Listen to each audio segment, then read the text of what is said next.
Believe it or not, this is our first play right here on Jordan FM, and it's called Inchaka. Let's go. And I'm hanging out with the biggest dog right now in BW. Ladies and gentlemen, he did not come alone. He's with the ever so beautiful. Look, when I tell you beautiful, Guys, look, I've seen her on Instagram. no, but like, I've no dog, bro. just Now give me a let me cook, dog. Let me cook, dog. My dog. cook, Look, dog. my brother. Your wife is absolutely smashing, dog. Priddy, dog. Wow. And sometimes we call them Marwele Rawa Africa. Lisile Africa le mang. Yeah, as This one was for us, guys. This one was ours. ladies and gentlemen, we are hanging out with the ever so beautiful Bontle Modiselle. We're also hanging out with Priddy Ugly all the way till 6 p.m. And you know we cannot start this without my lady. Look, I also have my Bontle on radio, right? Her name is LB. Oh. Okay. And I need her to cook. And I cook, but this girl, she's the chef, right? So I'm gonna let you do your thing. Our guests today, guys, right? They're one of the most sought after couples in entertainment on the Southern African region. From their definition of love, they've become a source of inspiration for marriage, for spirituality, for parenthood, and kicking butt at being influential while just living your talent, guys. Like, they just make it look so easy. One half is a rapper with a unique sound that is so cool that even I, who can't rap for anything, am trying to keep up with them bars, guys. It's so good. You just heard it yourself. The other half, the world's favorite dancer, choreographer, director, who's found a niche in the TikTok space, and she's taking over the world. If you've not seen her dancing, where do you live? Where do you live? These two are here to speak to us about their visit to BW for the Forbes 30 Under 30 Summit. And listen, guys, now all I remember is they smell so. The only thing I remember about this interview, they smell so good. Ladies and gentlemen, please help us welcome Bontle Modiselle and Priddy Ugly. That is the best intro ever. Really? Ever. I'm literally like scratching the surface of you guys though. Generally. I have a question for you. How cool does it, do you feel it? Is it something that you're aware of that like aesthetically as a couple you're like really nice to look at? Like together. Hot. Yeah. Does that strike you at all? Together. I mean, when I courted him years ago, Yeah. I knew he was a good-looking man. I heard somewhere that apparently Priddy Ugly invited her over to his house and the sister was there apparently, and he didn't make the move until she made the move. Is that what happened? Is that true? Is that factual? That's actually factual. Oh my goodness! I heard that from somebody. That's crazy. I know a couple people in South Africa. So where do you? How? Where do you get your I know a couple people. Like I just be calling my friends and just be asking them like, yo, you know, maybe I'm friends with your sister. And speaking of our relationship, you know, we've been this year will be 15 years. Sure. Yo. It's not easy anymore, hey? In the entertainment industry. It's not that easy, Yo, guys. Big guys. shout out. Wow. And when I know you're speaking about like aesthetics, you know, and I think like the mistakes that a lot of couples do these days is that they choose people based off of like how we're gonna look. You know? And I think it's great that maybe we look great together. But it's more about like, you know, like how our hearts are intertwined, you know. So it's like we're just like my twin soul, you know. It's like Definitely. Get best friend now, you know. Okay, So I love that you're still blushing after 15 years. You still like Yeah. I love that. Yeah. So how's been the stay so far? You've spoken. I saw you do a little dance at the concert. Did you have a good time? How's the concert? Talk to us. It was great. Yeah. So we were at the concert. I don't know what's the area called. Main Mall. Main Mall. Okay, Yeah. so we were at Main Mall. Yeah. It was beautiful. ATI was on stage. Yeah. That was so good. You enjoyed because- ATI? Yeah. Because it was just like, oh, so this is you in real time. We've always found him like such an interesting character. Mystical. Right. Yeah. You know? Yeah. And then Devin Coco got on the desk Of and she course. played. And you when had to. Devin Coco played. She had to. You know what? Don't You you know know? when you can't hold yourself? Yeah. She couldn't hold I herself. couldn't. No. guys, Ned, you must understand. Yeah. And I took them off because I was like, I'm gonna run onto that stage. No one asked me. Yeah. Man, I'm going on stage. I'm in Bots. Yeah. April. Everyone needs to know who April is. If you don't know what April is, then I don't know who it is. Like, come on, guys. So me and April were together. And we're speaking between us. She's like, Chomi, you need to go, Chomi, yo, man, I can't sit here. Oh, so we're having this whole debate. I'm like, okay, shoes off. She helped me take my shoes off. I ran onto stage and we had a quick moment. But it was beautiful. It was Beautiful so stuff. We're gaps, do you understand? Yeah. The energy is infectious. You know, and how many times will we have the opportunity to connect, right? Yeah, Exactly. definitely. It was gorgeous. Was it your first time here? It's our first time. Both of you? Yeah. Crazy. That's Yeah. beautiful. Yeah. And you, Priddy, for you, like, you know, from your perspective, how's it like? Bro, being like I said earlier on when we were speaking, like the people, like Bontle, Balona, you know, like people in Botswana are just like so welcoming. They've made like the stay here, like it's like I felt ashamed. It's only the first time that I'm coming here. Yeah, no, you better First be. of many now. I mean, first of many for Yeah. sure. Yeah. I mean, the flight was like less than like 50 minutes long getting Yeah. here, you know? So it's like, in my head, I was like, why have we not done this before? You Yeah. know? Like, it's actually so close. And just being here, man, has been like, it's been heartwarming. So my first name, right, Yes. is Surunya. It's a Setswana name. Oh, okay. And for many years, so my family, Keva Soto. Okay. My grandmother, however, was, you know, she comes from Rustenburg. Okay. And her family initially was from Botswana. Yeah. Right. But because like we grew up around Lesotho, no one actually knew what like my name Surunya means. Right. And I actually saw Mo Botswana is like normal. There's like a town named Surunya. I've never met wow. another Surunya in my So life. then why are you as well. not coming home? Exactly. That's what I'm saying. You know, that's why I feel so good to be home. Oh man, I know everybody's here, you know, for the controversial conversations. Hey, what happened last year with the fight? Sure. Well, I want to talk about that a little bit later. Right now, I just want us to talk about the music because we live the music here at FM. So you drop Dust and you claim, or no, this is the last one. I'm done, right? Yeah. But I was watching you again. You was like just a week ago, and I think this was a week ago. So that means 2 weeks ago. Sure. What, you jump back in studio? What's going on, Priddy? I never left the studio. You know? Okay. So I think maybe the confusion is, and let me clear it Okay. here. Yeah, clear it We out. thank folks. the Lord. When I announced for it, it's the last album. I didn't announce that I'm retiring. Okay. Oh, okay. You know, it's just the album. You know, last album. Working on albums is expensive. I feel like also in the climate that we're moving in, you know, people don't digest music the same way anymore. Oh, yeah. You know, people just skim through stuff. You know, so you spend so much money on these albums, and then people choose their favorite 3 songs to listen to. So it's like what I decided to not dedicate my life to right now, but like through conversations I've had with like certain people, you know, Ricky Rick was one of them. Yeah, He's yeah, just yeah. like, yo, like you guys work so hard. What's this thing about you guys dropping an album? He's like, yo, bro, Ricky Rick Pella, rest his soul, you know, Yeah. had one album out. You Yeah. know, Fela, you know what I Yeah. mean? Yeah. And he's like, yo, man, just feed people like the singles, feed people freestyle features. You don't have to work smart, just don't work hard. You Yeah. know? Because you guys are spending so much money producing these records, guys, it's expensive. I mean, there's a sample on like one of my albums, Soil, Yeah, yeah, that we needed yeah. to clear, and it was like 120,000 rands. So it's Oh, maybe like okay. 100,000 or so pula. Yeah, just yeah, to yeah. clear Oh, that. You know what I'm goodness. saying? Yeah. And we also had to share, you know, the publishing of the song with Yeah. the person. Yeah. So I'm still in studio. There's still gonna be many features, many verses, many singles, many songs.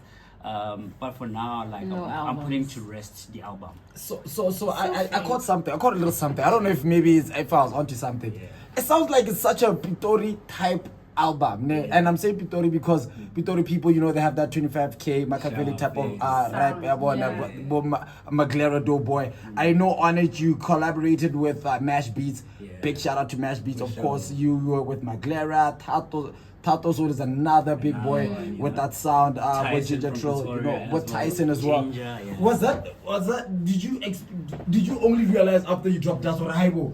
Everybody on this album is like from the same spot. Remember Pitori more. Or was it like an angle you're trying to go with? Because also Not Pitori really. sound is also like the in For thing sure, right now. Yeah. bro. It's actually, that's very interesting that you asked that. Yeah, because I mean, look, where I grew up, you know, Yeah. I was born in Angola, Okay. raised in Soweto, bred in the East Strand, Kempton Park. So where I grew up in Kempton Park, it's like it's the middle ground between Johannesburg and Pretoria. Okay. It's Yeah. right in the middle. You Okay. know? So even growing up, my whole career, people thought I was from Pretoria because I'm Sesotho speaking, but even my Sesotho is like it's mixed like Lesotho, like where I'm from, like where we grew up, go Middlelands, you know, ke Sesotho section, but it's like a mixture of like Basotho, Tswana people, Zulu people. That's everybody. So like that's kind of like how we Or speak. Mogodi, You know what I mean? everybody's just in the Yeah, house. you know, Tswana, Yeah, I feel so it's like me reaching out to the guys that I worked with on the project. It's like Maglera's from Clarkston, but people Yeah. think he's from Pretoria. He's from You know what I'm Ah, saying? okay, yeah. And Mash Beats, I mean that's my guy. Mash Beats also is, you know, he's a Tonga speaking guy, Yeah. you know, but he's, you know, his base was Pretoria because he was with Bo A Race and the Sure. Wrecking Crew. I Yeah, mean, sure. Tato Solo was my guy. You Yeah, know? Yeah, but I mean that's a very interesting question that you asked. That's a very I never thought about how that album kind of sounds Pitorian. But I mean I hear you, but I think maybe the influence is very infectious, you know, Yeah. because like, you know, one of the leading sounds of hip hop in South Africa Yeah. is the Pretoria sound. Shout out Yeah. to Durban. Now, you know, For sure. there's a big debate between like, yo, Who's who's the holding it best? down? Who's holding it down? Is it Durban? Is it Pretoria? Sure, sure. And I'm from none of those places. Yeah. You know what I'm saying? So I'm saying like I'm holding You're it down. J. Cole. I'm You're holding J. it Cole. down. You're J. Cole. You're the middle ground. You're the middle child. J. Cole. Right now, Drake is busy fighting for his life. Kendrick is fighting. smiling. When they are there picking roses, relax, my brother. You know what? I love that. I actually love that. So also I kind of realized, because the difference between Dust and Egypt. So the difference between like early Priddy Yeah. and Priddy now is pretty cool. Sure. So now I want to understand, how was it like that collaborative process? You were doing a lot of your, I know on one of the interviews you're like you didn't do a lot of collaborations, you know, Sure. coming up, but now with Dust you did a whole lot of collaborations. Yeah. How was that like, you know, shifting into that space where now you gotta sit there with Maglera, he's penning, you're also penning, Sure. Mash is behind the computer, somebody else is recording. How's that process like for you? Look, bro, I'll tell you, you know, working on this album, I wasn't in studio with any of the artists. Crazy, You know, but right? shout out to What the level internet. of You know what I'm chemistry saying? is that? Yeah. Exactly. And I picked people that I actually had genuine friendships with. Yeah. And people that I was genuinely cool with, you know? Yeah. So that when we hopped on a song, it was seamless, you know? It sounded like you guys were together. Yeah. Mash Beats, Shooter Coombs, Her Cut the Lights were the producers that Okay. I work with. Yeah. And I recorded the majority of the album by myself at home. And I kind of like working on the ideas myself because it's my album. I wanted to sound like the way I wanted to sound. Yeah. And once I'm done with the music, then Yeah. I think about like, yo, man, whose voice would sound really nice on this song? Or whose story would complement what I'm doing here? Yeah. Then I email the guys. I text them. I'm like, yo, Wafetu, this Yeah. is what I'm thinking. Are you down to do this thing? And guys send back their verses, you know, and that's kind of like how the album came together. Yeah. So you're not the type to like, send a verse and then change yours after? No, never. You know, and you know what I do, bro? Yeah. Is that She like, said, "Not my man." No, not at all. When I send a verse, Yeah. when I send a verse on a song, like I send it as is, and I send you my verse and my second verse and my chorus because like you either need to match me or you need to better me. Yeah. That's So it. I set the standard there. That's you know what it. I'm saying? So it's That's like, it. so I actually welcome every artist who hops on a song to do better than I did Yeah. on the song. You know? I absolutely love love that. that. I love My that. favorite thing that I'm picking up, and I think I've seen over the years just on your socials, is how like you guys ride for each other in a way. Like his music is playing, and she's rapping word for word along, and it's like the cutest thing in the world. And now she's here, and she's like the people's dancer basically, and she's so celebrated at the moment. And I wonder what that's like. That give and take of like stepping back and celebrating him and then stepping back and celebrating her, and now you're here for Forbes and you're basically just like, yeah, I'm here to watch my baby. What's that like? What's that been like? And how do you that give and take without, because you're both in this space where you're kicking butt in your individual spaces. Yeah. So now how do you, that energy of like making sure that it's like, okay, now it's you. Let's go, babe. I think there's a very conscious effort to give each other the permission to be who we need to be.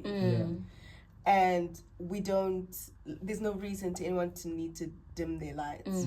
And I think maybe people get it wrong in relationships where you go into a relationship with someone, you feel like you own their person, so therefore you own their time, you own their, you know what I'm saying? And it's like, we're very well aware of who we are in each other's lives, but also the purpose that we need to serve individually. So it would be such a disservice to go back to God and say, you know, yeah, I tried, you know, like it would be so ridiculous. And I think the best way for us to teach our daughter Africa to be able to show up as her best self is for her to actually practically see it in real time between us. To say a healthy relation between people is not ownership of people, but the permission to be who you need to be. And I think, and yeah, I mean, he's his own person, and he needs to be that. And I'm my own person. And I think we would resent each other if we just did not allow that, you know.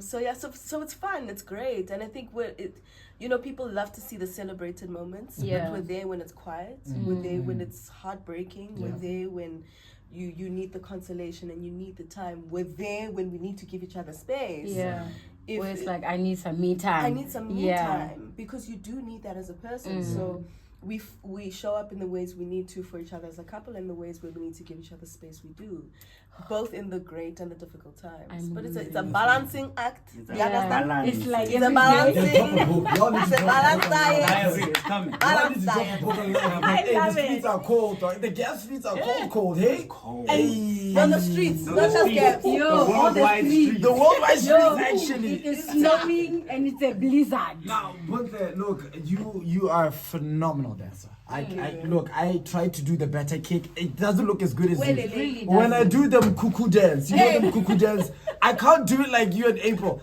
Like, how do you make your waist do that with your head do that at the same time, right? I've been asking you for years is where are you going with your waist? So I'm just saying, I want to learn. I want to be able to dance, because every single time you see these videos on TikTok, my mind is doing it, my body's doing it. Extremities. And you had an opportunity to meet some of the best dancers yesterday. I know you're with April Gates. Just take us through, you know, how you met April Gates. Why her? Because I think I saw a video of you guys somewhere. Somewhere. Sure. How did you build that relationship with April Gates? Once upon a time, I was strolling the Twitter streets. Okay. Or it could have been Instagram. But it was either way, it was social media. And I came across this video of this girl who was just killing it. And I was like, what's my guy? I want to know who she is. And since then I started following her. And I was just like, wow, this is so dope. And then I was like, oh, she's from Bots. That's even crazier. You know, because more often than not, you know, I would assume that people are from SA. You know? For sure. So anyway, so we kept in contact, we exchanged contacts. And we WhatsApp each other every now and again, like, hey, boo, hey, haha, one day is one day. So we always kind of made the commitment to meet, and then finally the opportunity came for it to happen. So the Forbes announcement came out and was like, okay, cool. They're Bots, it's happening.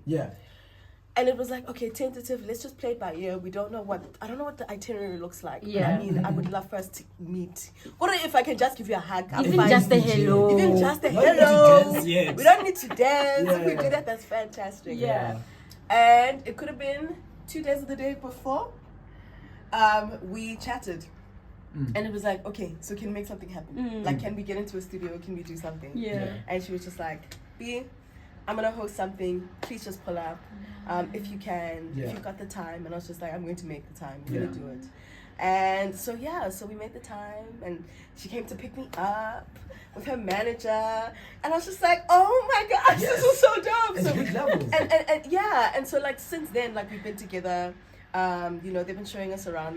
We feel like we've had a really real experience of cabs. And shout out April. Like April Gates, like to me, she takes my breath away, because she's just like authentically like really, really talented.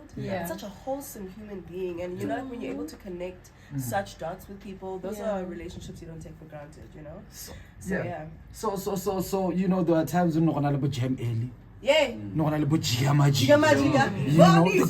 they always say, and I don't know, sometimes I'm just like, they always say, oh man, take us back to those times, you know what I'm saying? But I'm really interested from finding out from you, Bontle, like, after what you saw yesterday and what you've been through with the dance culture, I think you are actually an OG of the dance culture, because you've really raised the bar, the level high, right? From what you saw in Botswana, what do you think is next for us as a dance community? Because, you know, it used to be cool here. We used to have my African Dream, but I was, those songs, but Amanandos, they were a thing. Talent shows you were know, like huge, they were huge nationwide. Something else that I found interesting is things are changing so quickly.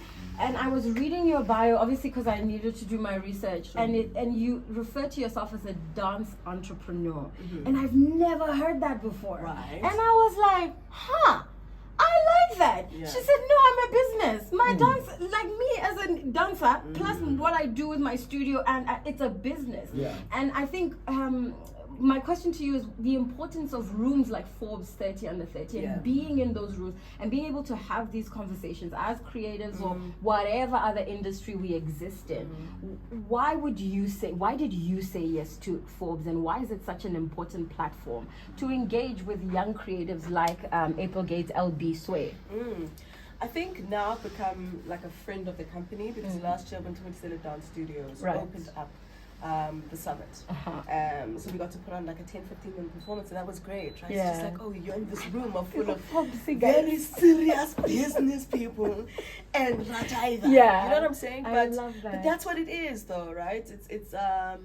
It's about being in a room and being who you are, coming as you are, and whatever it is that you have to offer, and I guess being able to network and to create relationships that are not only beneficial to myself in the studio and everyone who comes within that umbrella, but also for the businesses and the prospects of whatever is possible, you know.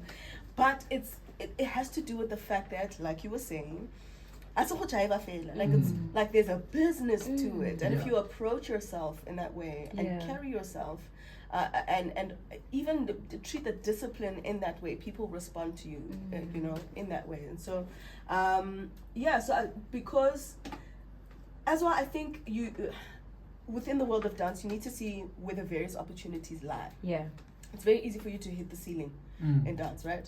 Because you know, you rehearse, you dance, you train, you do all of that stuff, especially when you work in the commercial space. Then you work with an artist, kid festival, kid music video, kid what, okay, sharp. But it's very easy for you to hit the ceiling. Thereafter, what do you do? What are the prospects? What do you explore? Then you go into a choreography avenue, and it's not just, and I've got to put respect on it, I know people think like creating a DC on TikTok establishes you as a choreographer. It's not necessarily that. We can acknowledge you as a dance creator, but it doesn't necessarily make you a choreographer. Because there's so much more that comes with that. That being said, choreography, creative direction, and then you can pivot and diversify. You know, you can have dance studio ownerships. You can create, you can go into events and create spaces for dance. You know what I'm saying? Guys, the possibilities are endless. But those are the conversations that we need to have with the participants within the culture to say, Chomi, Oscar, like, don't chase the likes and don't chase the popularity because that instant gratification is going to die immediately. And your purpose needs to carry you beyond the lights, camera, the lights. Who cute, and we make it look cute because true to the nature of an artist, you make it look easy. That's your job, right? But it's not easy. Your 10,000 hours. You know? There we go. That's the one. Your 10,000 hours. Hang out with Bontle Modiselle as well as Priddy Ugly. We have about 5 minutes left. I got 2 things I want to ask Priddy Ugly before we part ways. First of all, what happened out there, man? You gotta let us know what happened. You don't. I'm gonna leave you. What happened out there, man? What happened out there? You gotta let us know. Are you actually sick of these questions? Can I ask? No, not at all. No, got you. You know, there's nothing that I do that I'm ashamed of. It has elements of embarrassment. It's not like I'm embarrassed about it. You know? Like, people feel like, oh, you're gonna lose a fight. If you lose a fight and your girl's in attendance, you know, your girl's gonna leave you. So it's like, here we are 2 years later celebrating 15 years together. Come on. What flex is that one? I actually found out as well. But there were a lot of things that were playing in the background leading to the fight. So now after he explained everything, I was like, oh, okay, sort of now it kind of makes sense. Okay. But I know what to the average Botswana out there, they may not know what actually happened, but I know what you're dropping something very soon. You should be. Yeah. You should actually drop that docu. Yeah, The fight. I think I you did, should, yeah. The fight before the fight. You know what I'm saying? I think Because you did your research, bro. I know. Come on. Let's go. I love it. You went to Angola, you had to go there for a week, and then you were in hospital, you Yeah. were sick, your weights were not the same.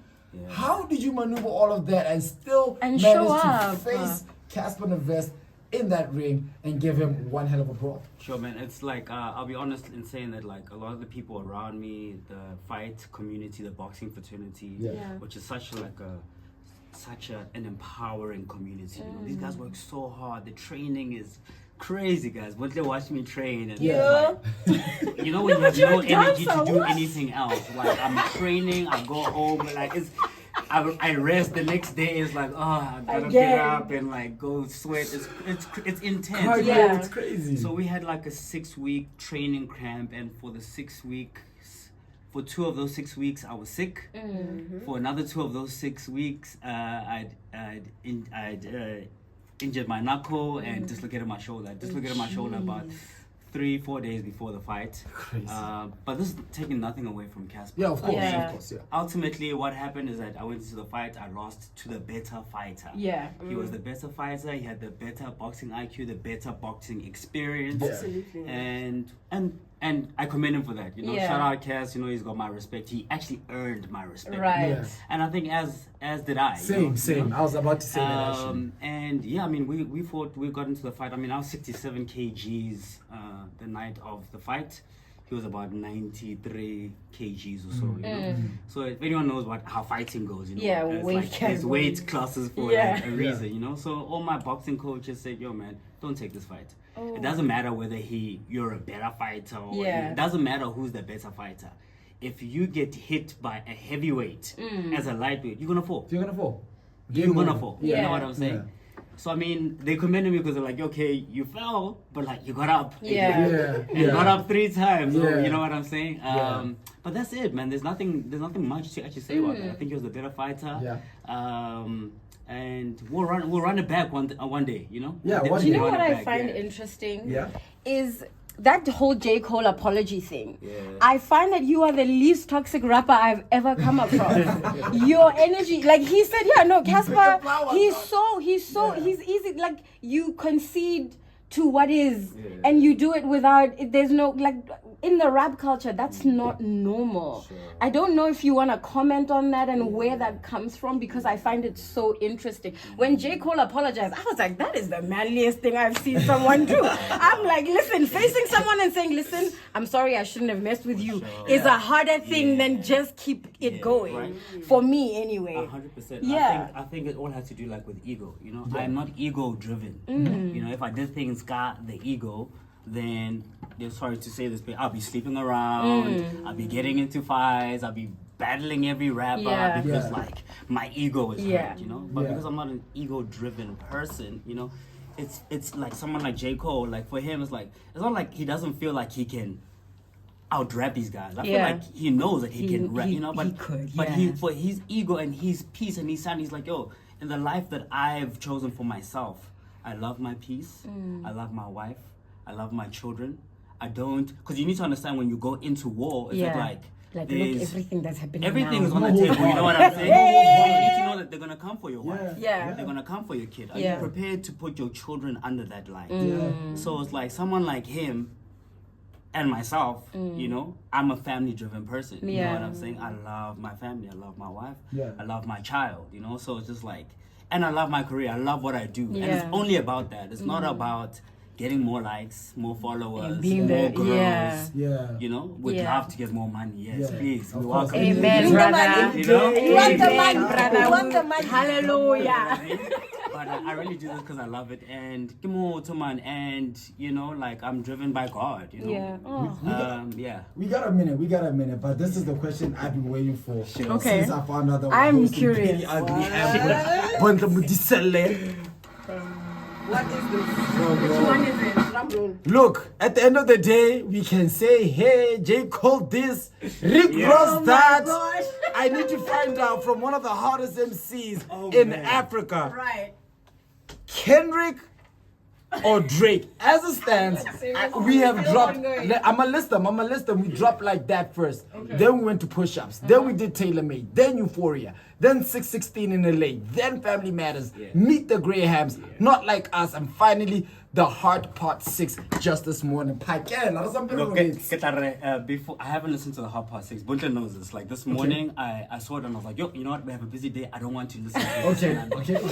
Let's do the day. Let's get through the day and I'll listen to The Heart Part. So before The Heart Part 6, I have to give it to Kendrick. And let me say this. I'm a fan of Kendrick and Drake. You know, I have been kind of like siding for Drake because I feel like people like to downplay Drake's greatness. Yes, he's had some writers or whatever, but let's not take away from the fact this guy makes great music. He's been consistent for 20 years almost, you know what I'm saying? So it's like I'm like rooting for Drake's like, yo, Drizzy, like you already lost to Pusha, you already, you know what I mean? So like you need a double Kendrick is my guy. But Drizzy, just show them like why you are number one, why you're in that top. Just but give like them. But before I haven't listened to the Hot Part 6, so we'll give you a call after. But without listening to the Hot Part 6, I give it to Kendrick. Alright, ladies and gentlemen, Modiselle and Priddy Ugly. No, wait. Nobody asked Bontle who she thought won. Did you listen? I'm sure he makes you listen to the rap. Of course. Do you like raps like rap? Of course I do. Please. Let us know. Please. What is it? Who won? answer Was correctly. it Drake or Kendrick? Please answer correctly. So I listened to the Hard Part 6. Okay. Yeah. The Hard Part 6 for me felt like a defense more than it was a diss to Kendrick. Yeah. Sure, he did the whole molestation thing vibe. I don't think it was a good response to. Okay. But for me, the accusation. I can't that. I'm sorry. Okay. Kendrick is the one. So the score is 3-1. The score is 3-1 in the studio. So we win. They don't know what they're talking about. Drake, you won. Trust me, buddy. You win forever, my brother. Thank you so much for joining us. My name is DJ Sway. And I'm LB. Let's climb again tomorrow.